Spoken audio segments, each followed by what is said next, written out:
Mark, take it away, dude. Well, thank you, Dr. Pat. I want to welcome everyone for a special World UFO Day episode of The Psychic and the Doc. And we have a very special guest today, Colonel John Alexander, who served in Special Forces in the U.S. Army. He holds a master's degree from Pepperdine and a Ph.D. from Walden University. He also attended UCLA, MIT, and the Kennedy School of Government at Harvard. Colonel Alexander joined Los Alamos National Laboratory, where he was instrumental in developing the concept of non-lethal weapons.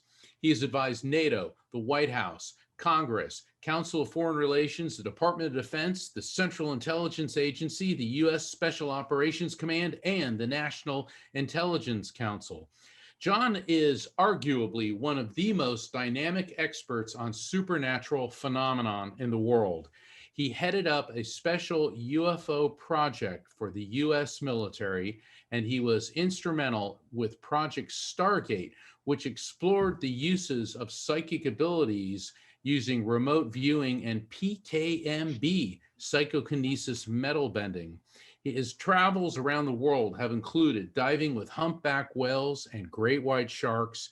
He's also studied with shamans in the Amazon and in Mongolia, and studied voodoo witch doctors in Africa. He even encountered an isolated Stone Age tribe of people in New Guinea. Dr. Alexander appears frequently on TV, including Dateline, Fox News, CNN, MSNBC, and news programs around the world, including The Psychic and the Doc. He's published dozens of articles and written several books. His latest are Reality Denied and UFOs, Myths, Conspiracies, and Realities. Dr. Pat and I are honored to welcome you to the show, Colonel John Alexander. Thank you for being here. Yeah, yahoo. Great to have you. Yeah, great to be here. So John, I met you a few years back in Seattle at the International Association for Near-Death Studies annual conference. And I have to say that one of the most fascinating discussions I've ever had with, well, anyone, was you about UFOs. And tomorrow is the World UFO Day. Now, what I don't understand is that the Roswell incident in 1947, supposedly a UFO crashed right near Roswell, New Mexico on July 7th. I'm not sure how World UFO Day ended up being July 2nd, but it is. So because you ran a UFO project were serving in the military, can you tell us what was that? What did you do, and when was this? Well, this was mostly in the 1980s. We went for almost a decade. And I had participants from all of the services, from the intelligence community, from civilian aerospace industries. They were all at the top secret. And if you know the SCI level clearances and that, it was literally an old boy net, meaning that we're did happen to be all males at that time. And we were interested in, what's going on. Our premise, by the way, was that there was a deep, dark program and that one of two things would happen. Either we'd be invited in or we'd get slapped severely about the head and shoulders for mucking about where we shouldn't be. And neither happened. It was quite surprising. I might say if you compare this to AATIP, the more recent program that you probably know about, basically our findings were nearly identical, even though we were 30 years ahead of that. And I will say Lou Alessandro was more successful in getting funding than I was. But that's sort of the essence of it.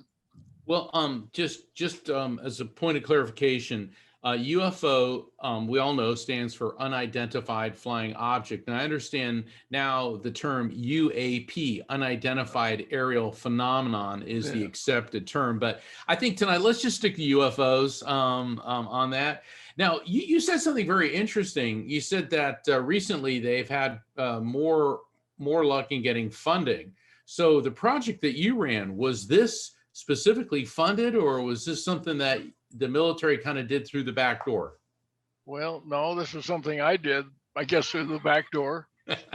People used to ask what's your job, and I'd say I'm a freelance colonel. Which was, now to be fair, I had a day job, a main area that I was assigned to and whatnot, but I was in a position to have a considerable amount of flexibility. And we did that, and I said for years. And then what happened was eventually, if you remember SDI, what's known colloquially as Star Wars. Star Wars, yeah, I remember that. Yeah. Well, I ended up with the director of Star Wars, Lieutenant General Abramson, who had the biggest program in the Department of Defense at the time. And so we decided to transition from there and say, okay, how about funding us? Now, the war story that goes with that was that he really didn't know the topic before we arrived. And so I opened the topic and said, here's generically what we're talking about. And this went on for about 5 minutes. And I had introduced all the people from the various agencies who had accompanied me. And then he goes, wait, who are you guys really? Like this can't be real. As we went around and when we got done, he says, wow, says as an old fighter pilot, this is pretty interesting, but I can't touch it. And he says, I'm already doing some hairy things, but if I get caught doing this, they're going to just nail my budget. Now, he was already, because he had a $5 billion budget, he was already under attack for people looking for the money. But the point here that is significant is that even though we had pretty much convinced that there might be something to this, it was still politically too risky. And if you look at the report that was just released by the Pentagon, one of the issues they talk about is stigma being attached. By the way, he did get dinged for the tune of $1 billion. So, I mean, there was reason to be concerned. That had nothing to do with our efforts. It was just competition for funding. So Dr. Pat, you have the latest report here. I do. And, I got to tell you, when I think about this, can I just make this is now me going into my commentary mode, Colonel, Doctor. So I imagine what it would be like to be you. I had a minute of that. I really did. I'm a closet John Alexander. I just got to say. And, I'm a kid from the Bronx who started to see UFOs. There are UFOs in the Bronx. I just want to say out of the gate, Colonel, I'm just saying. Yep. But to live the life you've lived, and this is a comment, and I've read your books. As a matter of fact, I'm probably going to quote from one of them in a minute. But you never waffled, you never gave up. You stayed true to the course of your truth. And then the report comes out. What is it, 6 days ago? The report comes out. Friday. Yeah. A lot of conversation about the report. I read the report, and there are more details in the report. But I love the part where they say something like, paraphrasing, well, we don't have enough evidence of something. There's a line in there. And I want to ask you this. Here we are today. We've got the report. We're moving forward. You've written a ton of books. You've lived your life. You have spoken up when people don't speak up. Do you think we have a bright future on this topic? Do you think we're finally going to get to have a conversation or not? What I usually tell folks is, you want to see the scars? you do get beaten up on occasion. I think the main thing the report did is it's starting to make it okay for people to make these reports. When I give presentations, one of the things that I have on there is I have a personal mission, and that is to try and make it permissible for the best and brightest to be involved in studying these things without risking your livelihood or career. And for many people, these things are not career enhancing. You can ask Lou Elizondo, who was the guy who exposed most of this just a few years ago, and of course had to retire to do that. Yeah. There's still a considerable reluctance to report. Now, in my view, probably the most important line in that report has to do with the 144 cases, 143 they can't determine, but 80 of them talking about multi-sensory data. Yep. So I've watched these skeptics complain about, there's just, fuzzy video and whatnot. The video is not the evidence. The video is the confirmation of all of the other things where you have multi-sensory data saying, yea, verily, there are physical objects out here that we are tracking. Yeah. In the research I've done and in my discussions with you previously, John, the term AATIP, Advanced Aerospace Threat Identification Program, always surfaces. Can you tell us what that is? Well, that's the program that Lou got formally started. Now here, Harry Reid is one of the key people. I never got into the congressional levels, and they were able to get several, Stevens, one other, and Harry Reid, to come forward and say, we're going to make this happen. Marco Rubio also had a lot of credit for. It's interesting because this bill literally came out of COVID. Yeah. It was tucked into a COVID. These are the kind of caveats that they threw in, but it made it mandatory for the report to come forward. My guess, and from what we can see, is Pentagon and DNI, the Director of National Intelligence, really don't want to play. Even so, from what I've heard, there's a lot of infighting there as to, the reports that are mandatory to come forward. One of the most interesting things that happened last Friday, in addition to the report, but the Deputy Secretary of Defense put out a memo that says, yea, verily, thou shalt report these things. Yeah. Now, we'll see if that, but that's adding impetus and trying to make it, gives cover to people so that they can come forward. But again, the most interesting thing, and I've heard all the skeptics, and they usually attack the videos. but it's a multi-sensory data. These Yeah. are not isolated events. They're, repetitive confirmation. Yeah. It was 80 out of 144. I mean, I found that interesting in the report, and then I went on to read what they talked about. I think it was 80 out of the 144 that Yeah. involved observation with multiple sensors. But it's also, frankly, my guess, I'm not pretty sure about this, that's a really low number from Oh, the yeah. number of incidents that were really happening. Yeah. Do any of us really believe 144 is the number? Well, they have said that basically the fleet on the East Coast for a while was having incidents daily. Yeah. So I guess it's like my mama used to say, something better than nothing. Oh, it is. And again, the main thing is to destigmatize Yeah, it this. is. So what we need, I'll make a big leap here because Yeah. and that is, where do we need to go? Yeah. And I said, with the best and brightest, as you know, the first line of my UFO book is UFOs are real. And I mean, some of them are hard physical objects. The last paragraph is something like, whatever this is, it is more complex than we can possibly imagine. And I think that we are looking at something that's at least as complex as cancer. So we're just piddling around the edges. In fact, I say that we're not at the point of even asking the right questions yet. Yeah.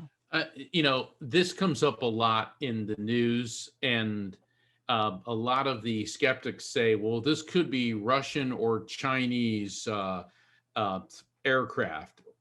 All right, you're in the military, you're special operations. Do the Chinese or the Russians have something this sophisticated that changes direction and can go faster than our jets can intercept them and have no visible propulsion system? Short answer is no. And to them, I say, riddle me this. How do you go from 0 to Mach 500, not Mach 5, Mach 500 in under 2 seconds? And oh, by the way, we did that in 1957. So no, nobody on Earth has that kind of technology. And see, that's what's so fascinating is there have been reports of these since the 50s. Supposedly there was an incident at Roswell. But, when you look at ancient accounts, I mean, there's some people that think that Ezekiel's chariots of fire. I know Eric von Daniken wrote a book with that title, but it appears, based on a review of history, that this is nothing new. This is not a 20th or 21st century phenomenon. No. That these have been documented for centuries. Do you millennial? Yeah, they have. Yeah, it is millennial. Jacques has a pretty good book out on that. Alexander the Great actually has a UFO incident in Really? Southwest Asia. Wow. So you start your book with UFOs are real. What do you think they are? Well, first of all, I start by saying, what do you mean? Yeah. And when I hear Okay. I say, no, let me clarify. We got little balls of light. I've got hard craft miles across and thousands of variations in between. So what is it you mean by a UFO? And as you know, I've come down against stovepiping. And I mean, where we start assigning values, is it a UFO to the thing? And then we set parameters as to what's acceptable for studying and what's not. And that, I think, is a big mistake. So we have many kinds of videos, UFO sightings and whatnot. One of the things that's troubling to me is, if we get into contacts and whatnot, is that we supposedly have visitors coming, across the galaxies, and somehow have divided up Earth as to where different types of vehicles are going to go and different things, which makes absolutely no sense whatsoever. If you think of it, it's unless Earth is on the galactic bucket list of places you got to visit. Yeah. So, I loved in the book when you talked about this, because as a kid, this was kind of a very innocent way of looking at it. And I think one of the things you say, that you're convinced that there's really no single concise explanation that fits all the data. And, you know, it is really so wonderful to know that, because to put this in the context of a unidimensional perspective, to think, for us to think, one, that we're the only folks around, that there's that thought, right? But then to think if there are these other folks around that kind of all alike. Well, I happen to come down against the extraterrestrial hypothesis, meaning little gray guys from Zeta Exactly, Reticuli right. or something like that.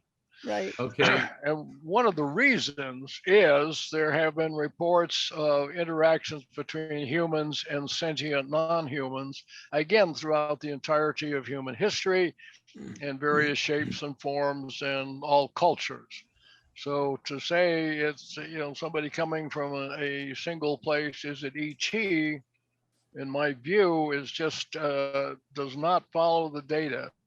It's not, the answer I think is far more complex. In what way? And let me, we've had this discussion a number of times.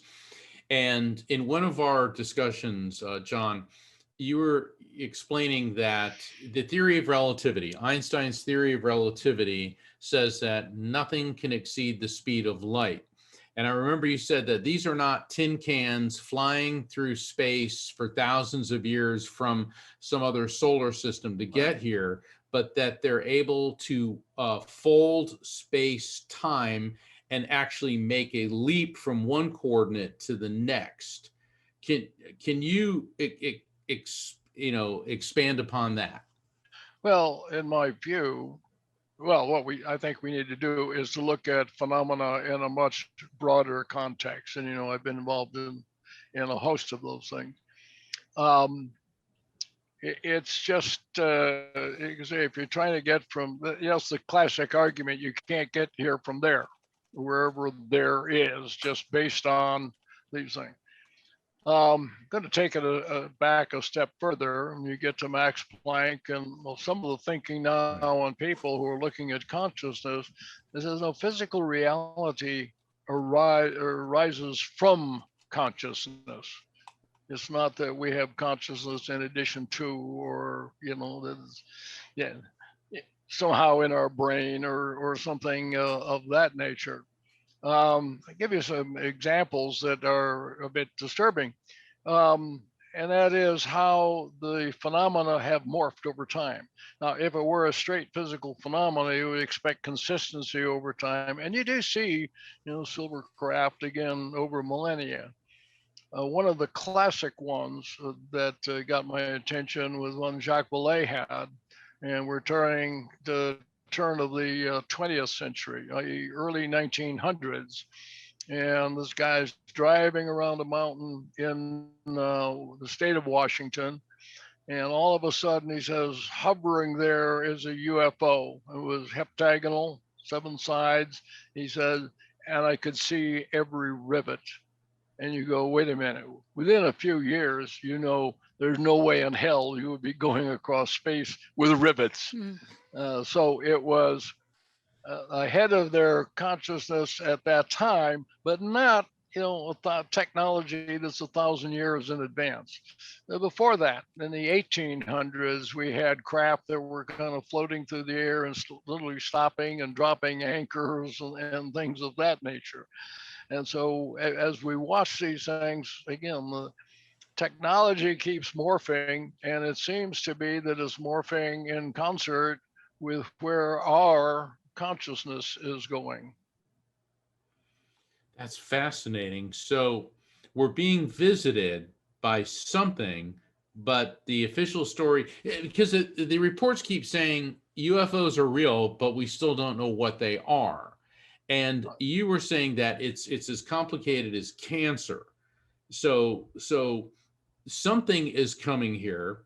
It's highly advanced, but what is it? And the other question that I have is, and I think you partially answered this in your last explanation, is that you see some consistency in the type of vehicles, but are there different types of vehicles, objects being identified?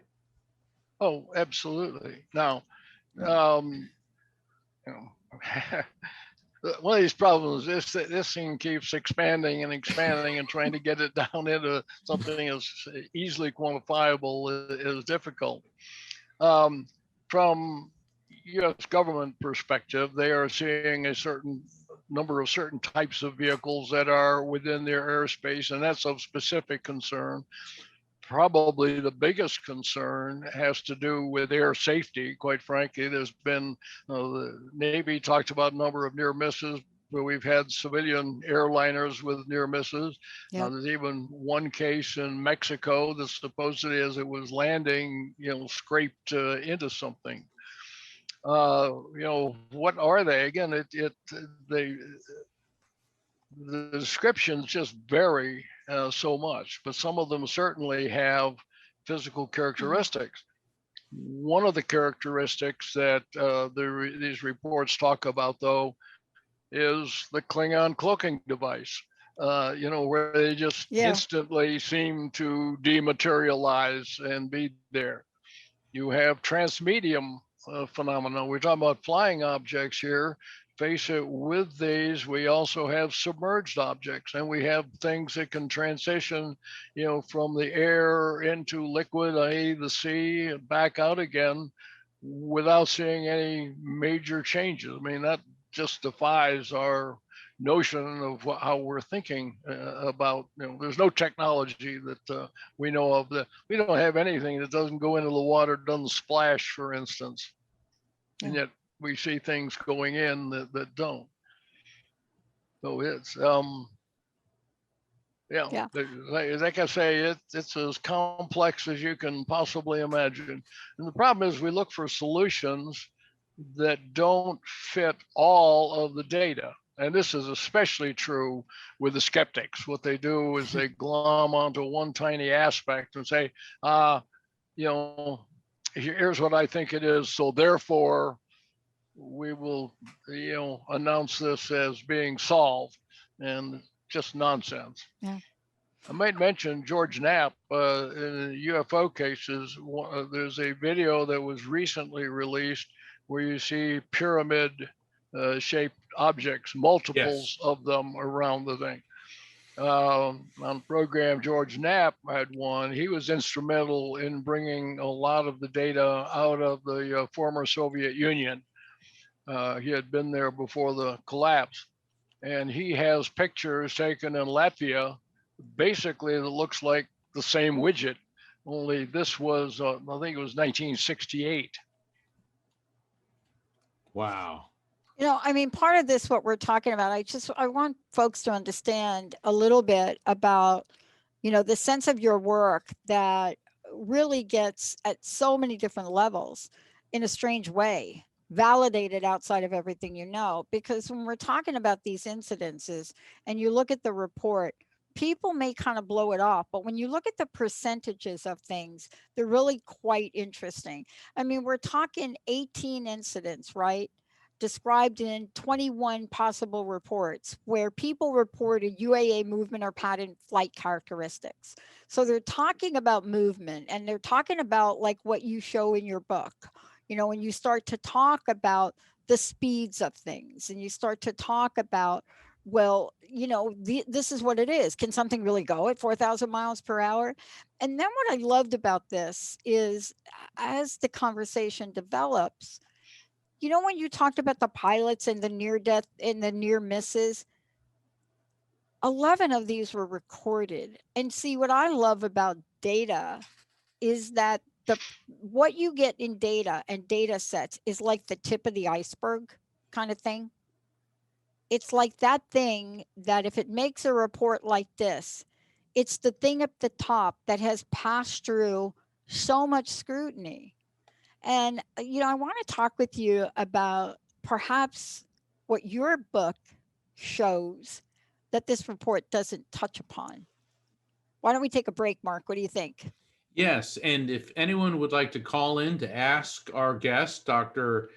Colonel Dr. John Alexander about extraterrestrials, UFOs. The number is 1-800-930-2819. I'm Mark Anthony. I'm with Dr. Pat, my co-host on the Psychic in the Doc, and we have Dr. John Alexander, UFO expert. We'll be back in just a minute.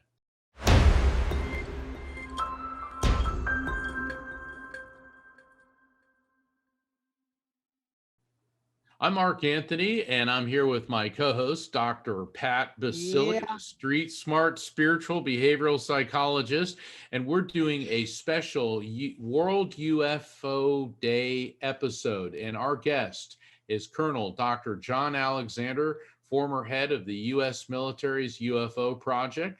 If you want to find out about Dr. John Alexander or his books, kindly visit his website, johnbalexander.com.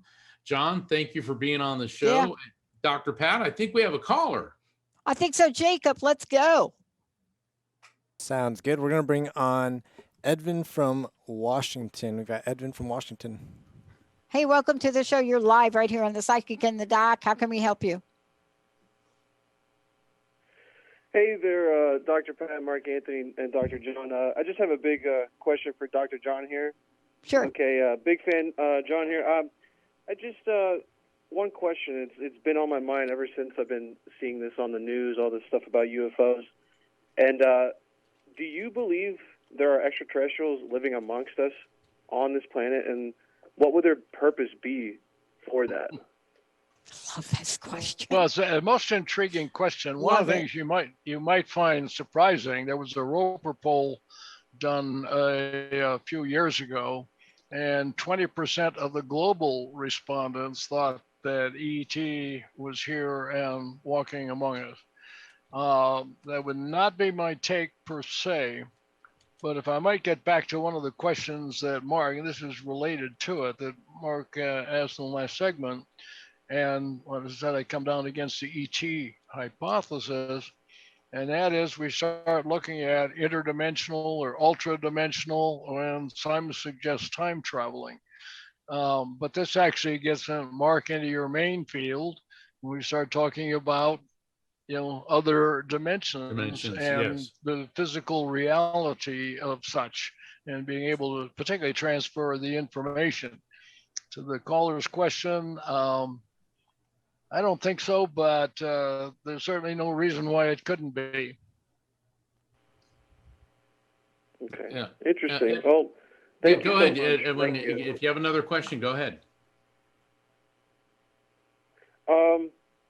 No, I just wanted to see do you believe extraterrestrials aren't from this planet, but if they're interdimensional instead? Interdimensional. I love that question too. Yeah, well, like I say, they talk about interdimensional time travel and some ultra-dimensional as well. Again, if we get back to what I said, I think the fundamental concept here is consciousness, and we do not, in my view, understand probably even the basics of consciousness. So some of this can be, our own creation. Things that we precipitate into physical reality. Yeah. I want to jump in with the caller for a minute, and I'm going to get a little controversial here for a minute from the field that I come from. Here's a theory that I have. And, I've mentioned this theory before, and my colleagues are probably going to send me like a bunch of emails here. They're probably going to throw me out of the APA. There's this notion that we have our pop culture. We have all the movies that have come out, right, John? Right, Mark? I mean, on both of y'all's field of expertise. I mean, from where? They've come out from black and white versions of things. They've come out. So the question I always get asked in the field that I'm in is it the chicken or the egg? And my answer is it's both. They came together. And nobody likes the answer. But the reason I'm bringing it up is to the caller's point is this. Are we that brilliant that we can conjure up imaginatory phenomenon in our pop culture movies about things we know zero about, even before we had technology to fly over the pyramids, right? So what I love about us as human beings is that we are either extremely imaginative, which I think we are, or there's something that is here in the here about how we start to project what people call fakeness in our movies, in the X-Files. I don't care what they are. Now there's like a new one, the Debris. That's a whole new one. And I've always been wondered about this. I've always thought, even as a little kid, I thought they didn't get that idea. That idea was planted. So this is where I am. I grew up with something like this where maybe it's me and I don't think enough about humanity to be that creative without getting some extra help in it. I don't know. Well, and this gets to the caller's question Yeah. too, but this is strictly hypothetical. What if they are us? The emails are going to come now, for sure, John. If you look at evolution, if you're familiar with speciation, and that is periodically you see big leaps that are not accounted for by your normal evolutionary process. And there are those who suggest that at some point in antiquity, somebody came in and mucked about with the DNA and started the process rolling. And in fact, the suggestion then goes that, what they're doing here is checking on the experiment. Yeah.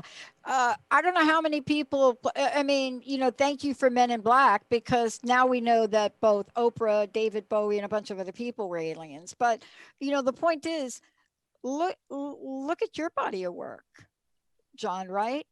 I mean, I used to get written in my performance reports in corporate America that they literally got great reports, but they thought I was from another planet. And I used to look at that and say, that's an insult. But when we start to think about this, what's going to get us? What's going to get us to where we really need to go, John? Help us get to where we really need to go. Colonel John, Dr. John, Colonel. Because I was reading your book and I was like, oh, he was friends with Dr. Hal. I don't even know if I'm going to have time to talk about the Hal Teller thing. But how do we get to where we need to go without drugs? I don't know if you know, well, I know Mark has met Stephen Schwartz, but he used to talk about Homo noeticus, meaning being a significant step in human evolution. As I look at human history, I think it's a miracle that we've survived to get this far along. I mean, you start looking at... Oh my goodness, yes. As a species, we do like killing each other. That's right. I mean, and I'm being facetious, but that's not facetious, though, unfortunately. The truth. And and I appreciate you saying that, John, because no one has to tell a soldier like yourself what the cost of war is. Mm-hmm. You've seen it up close and personal. And I hear people saying, "Oh, the military, they're warmongers." My dad was a Navy SEAL. He did not like combat. For him, it was a necessary evil. But I don't know anyone in the military who actually wants war. I have a question. It's been my understanding that over the years, any pilot, particularly a military pilot, who has reported a UFO was immediately grounded. That's what I heard. And I don't know if that's true. And if it is, has that changed in light of the recent press releases and disclosure, or so-called disclosures, from the U.S. government? No, but it was definitely not career enhancing. And there's a classic case in this was the JAL Flight, Japanese Airlines over Alaska, where they saw a huge craft. They said bigger than an aircraft carrier floating out there. They had ground confirmed radar from various locations that said, yay, there's a big object out here, and it was traveling with them. And he went and landed and did report it. For his efforts, he was fired, not for reporting that, but for embarrassing the company. And so for many of them, it's definitely, and it was certainly true in the, I think, well, cross DOD pilots, not something career enhancing, even when the programs were ongoing.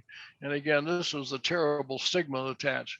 So no, you wouldn't automatically be grounded, but you would certainly be under considerable skepticism.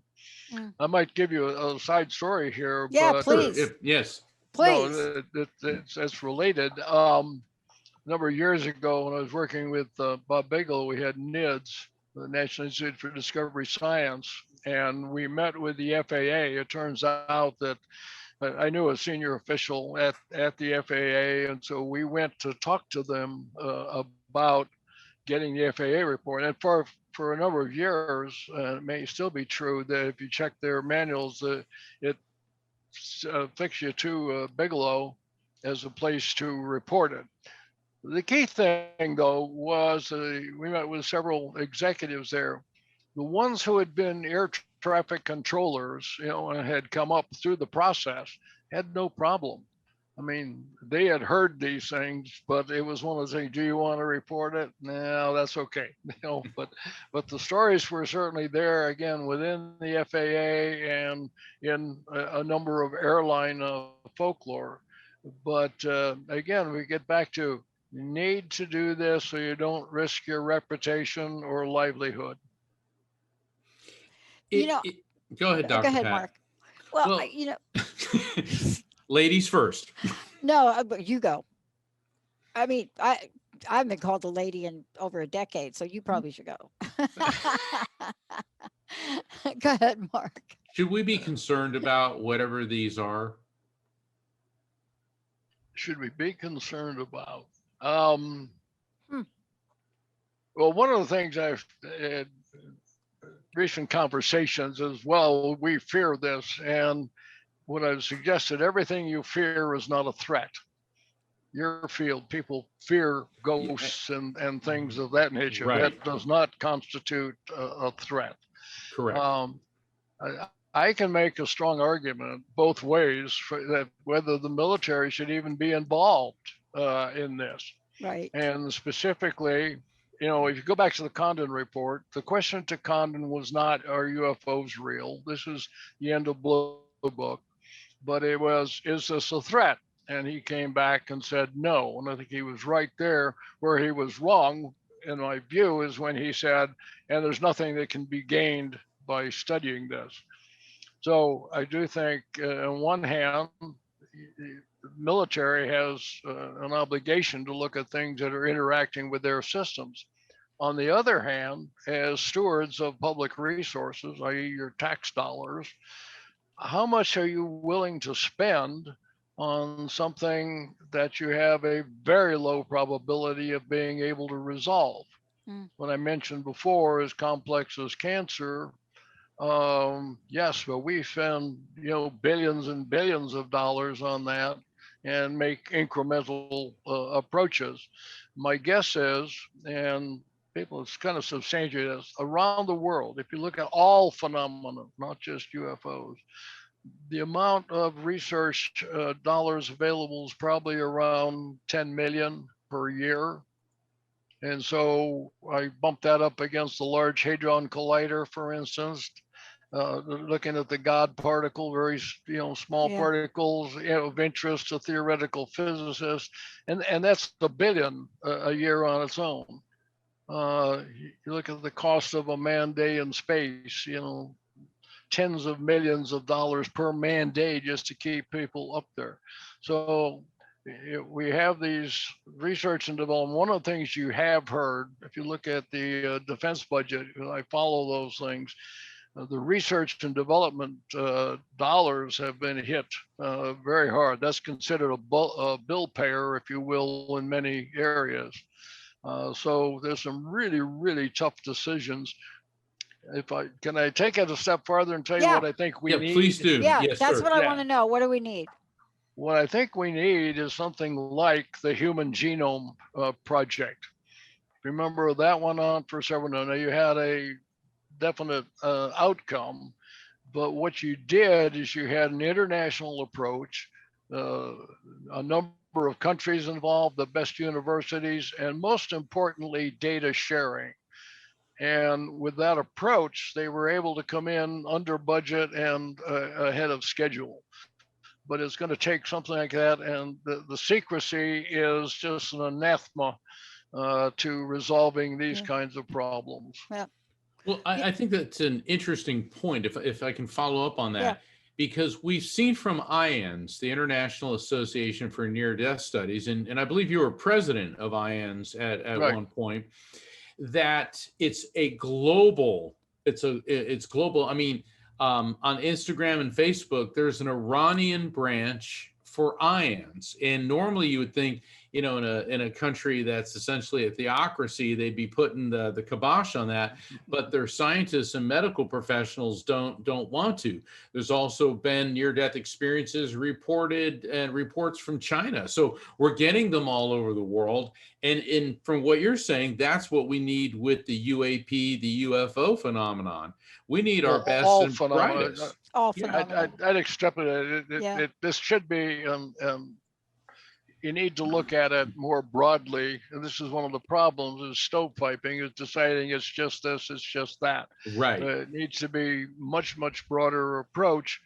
And as I point out, if you look at where we spend our dollars for research and development, it seems like, again, your field, the post-mortem continuation of consciousness ought to be of interest to 100% of the population. One would think. And yet when you look at the R&D, it's limited. Yeah. Yeah. I worked at Bell Labs, and this is my influence a little bit. After I was saved from being homeless at 17, I was go to work for them because they don't fire people. And I got to work at Bell Labs, and interesting enough, they put a crazy kid like me in the mail route to deliver things to honor Penzias and those people, the big bang people. And at a very young age, I got to see sound rooms. I got to talk to people. And it's interesting, as I grew up in the company, I realized how important Bell Labs was. And even recently, there was an article that came out that Nokia confirmed the Big Bang Theory. But see, this was a think tank to me. Yes, it took funding, but this idea of basic research on these people and how this guy was able to somehow spend telephone money dollars to do this, it's almost like it's a lost art to me, Colonel. It's almost like if it wasn't for people like you bringing the message to the forefront and then explaining us now what the report doesn't say and how we can all engage and participate, I'm afraid that this conversation will get to be a lost art. So I really want to know, what's the future for you? Where are you going to take us? Are you going to take us on? I got to ask you, because look, Captain Kirk, let us know, what is the frontier we are to go now? Well, I'm a dinosaur. And what we need to do, what we need is, again, to get the best and brightest and young. I'm going to go way out on a limb and something I have been thinking about, and definitely gets into Mark's area. And I'm a firm believer in reincarnation, so that's a starting point. And so one of my questions is, who were you? And I think there's a need to start looking at folks like mediums to start investigating who's coming. Yeah. I would mention when I was in Mongolia, the shamans there, one of the things they did was tell you, okay, who is it that's coming back into the system?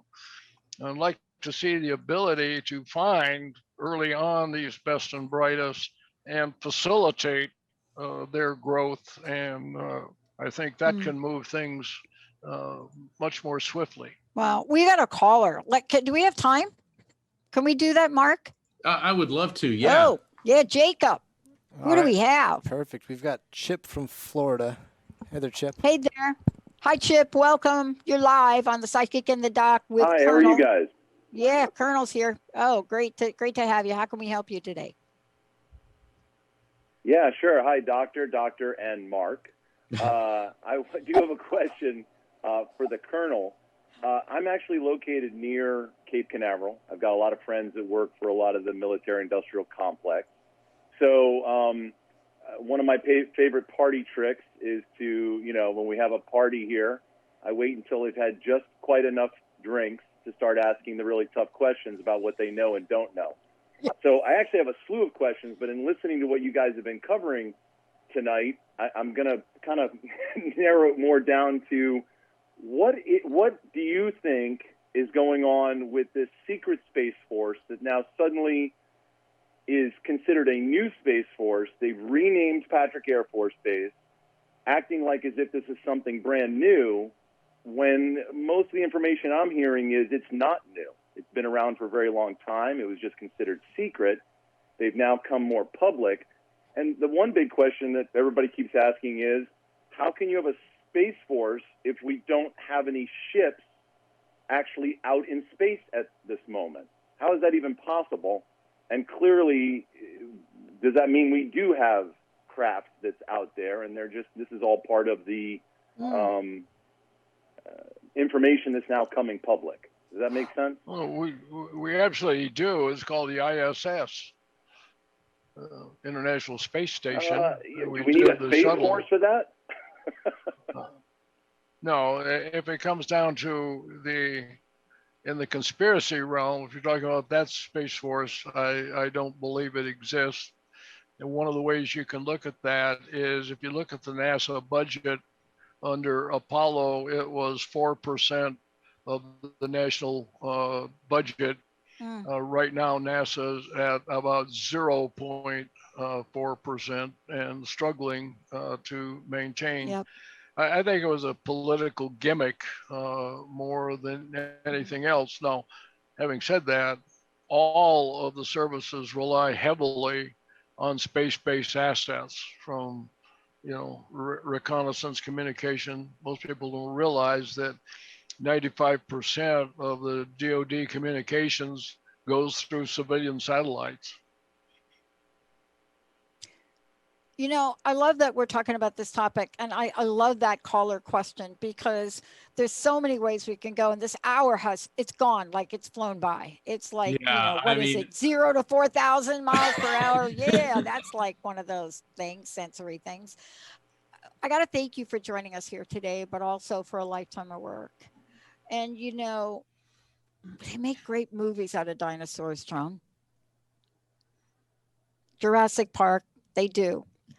If it wasn't for you and your body of work and your continuing chutzpah to really come forward and explain things to us, how are we ever going to transfer this knowledge to future generations? So I want to thank you. Mark, how about you? Absolutely. And what I'd like to say to all of our listeners, if you want to expand your mind and rock your world, I cannot recommend Colonel Alexander's books enough. Yeah. Reality Denied and UFOs, Myths, Conspiracies, and Realities. To find out more about our guest, visit his website, johnbalexander.com.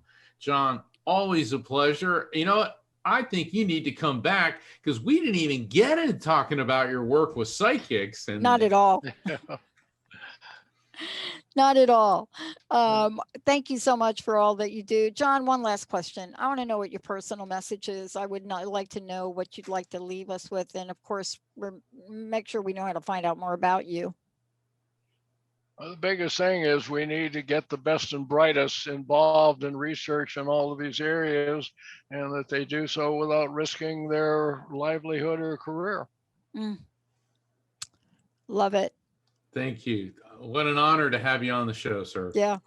For those of you out there, if you missed any part of this, it's going to be available, and hopefully John will come back. If you haven't read the report, and I'm just saying, it's not a secret thing, you can go get it. It's available, and it's called a preliminary assessment. You love that. Preliminary assessment, unidentified aerial phenomena, UAP. It was issued June 25th, 2021. It's free to download and free to read. Thank you all for tuning us in and turning us on. Mark, as usual, thank you for absolutely stunning question. John, thank you for a body of work and keeping us all on our toes. And thank you, Jacob and the producers, for making sure that we actually go on air. That's a phenomenon. Thank you, everybody. We'll see you next time. Hey, everybody. Thank you for tuning into The Psychic and the Doc with Mark Anthony and me, Dr. Pat Basile, right here on transformationtalkradio.com. Hey, look, come back next week so we can explore with you more of life's many challenges and learn from fascinating guests. And you know what? Even Mark and me.